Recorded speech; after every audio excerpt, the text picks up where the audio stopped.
4-5 മാസങ്ങൾക്ക് മുമ്പ് യൂട്യൂബിൽ ഒരു വൈറൽ വീഡിയോ കാണാനിടയായി.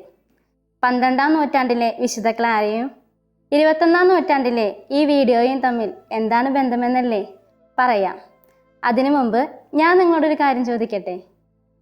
നമുക്ക് നമ്മുടെ സ്വന്തമെന്ന് പറയാൻ, നമുക്ക് ഏറ്റവും പ്രിയപ്പെട്ടതെന്ന് പറയാൻ, അതുമല്ലെങ്കിൽ നമ്മുടെ ചങ്ക്, നമ്മുടെ ബെസ്റ്റി എന്നൊക്കെ പറയാൻ നമുക്ക് ആരെങ്കിലുമൊക്കെ കാണും, ഇല്ലേ?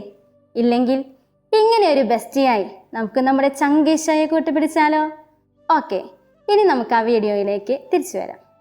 ഒരു കൊച്ചുമകൻ, അവൻ തൻ്റെ അച്ഛൻ വാങ്ങിച്ചു കൊടുത്ത പുതിയ സ്കെയിലുമായി ക്ലാസ്സിൽ വന്നു. ആദ്യ ദിവസം തന്നെ ആ സ്കെയില് അവൻ്റെ കയ്യിൽ നിന്ന് നഷ്ടപ്പെട്ടു. ഹൃദയം പൊട്ടുന്ന വേദനയോടെ അവൻ തൻ്റെ അധ്യാപകൻ്റെ അടുത്ത് ചെന്ന് ഇക്കാര്യം അവതരിപ്പിച്ചു. അധ്യാപകൻ ഇതേക്കുറിച്ച് സംസാരിച്ചപ്പോൾ അവൻ പറയുന്ന ഒരു ഉത്തരമുണ്ട്: എൻ്റെ പ്രാവാണേ സത്യം, എൻ്റെ സ്കെയിൽ നഷ്ടപ്പെട്ടു, എനിക്കത് തിരിച്ചു കിട്ടിയേ പറ്റൂ. അപ്പോൾ അധ്യാപകൻ അവനോട് തിരിച്ചു ചോദിക്കുന്ന ചോദ്യം: അതെന്താ നീ പ്രാവാണേ സത്യം എന്ന് പറഞ്ഞത്? അപ്പോൾ അവൻ പറഞ്ഞു: എനിക്ക് ഏറ്റവും ഇഷ്ടം, എനിക്ക് ഏറ്റവും പ്രിയപ്പെട്ടത് എൻ്റെ പ്രാവാണ്. എൻ്റെ പ്രാവ് ചത്തുപോയി, എങ്കിലും എൻ്റെ പ്രാവിനെ പിടിച്ചാണ് ഞാൻ സത്യമിടുന്നത്.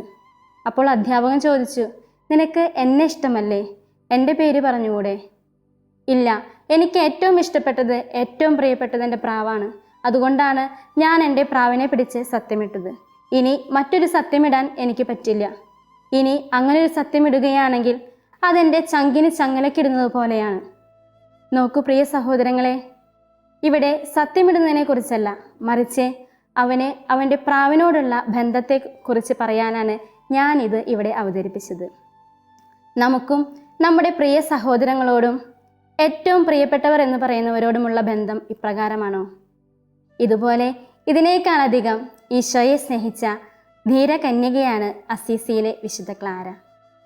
ക്രിസ്തുനാഥനാണ് എൻ്റെ ജന്മാവകാശം, എൻ്റെ സർവ്വസമ്പത്തും അവിടുന്ന് തന്നെ, എനിക്ക് മറ്റൊരുവിനെ ആവശ്യമില്ല എന്ന് ഉദ്ഘോഷിച്ചുകൊണ്ട് ജീവിതം മുഴുവൻ ക്രിസ്തുവിൽ കേന്ദ്രീകരിച്ച് ക്രിസ്തുവിനായി പൂർണ്ണമായി സമർപ്പിച്ച അസീസിയിലെ ധീരകന്യക തന്നെയായിരുന്നു വിശുദ്ധ ക്ലാര.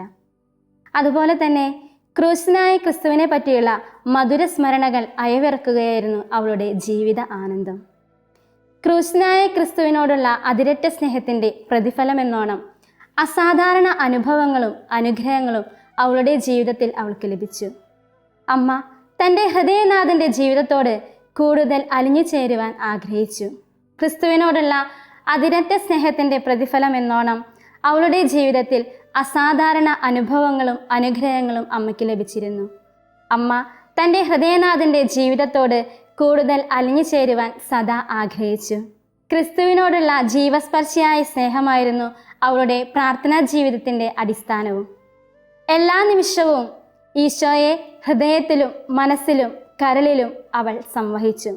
ഇപ്രകാരം നമ്മുടെ ചങ്ക് ഈശോയെ നമ്മുടെ ഹൃദയത്തിലും മനസ്സിലും കരളിലും സംവഹിച്ചുകൊണ്ട് ക്രിസ്തുവിൽ കേന്ദ്രീകൃതമായ, ക്രിസ്തുവിനെ പൂർണ്ണമായി സമർപ്പിക്കുന്ന ഒരു പുതിയ ജീവിതം നയിക്കുവാൻ നമുക്ക് പരിശ്രമിക്കാം.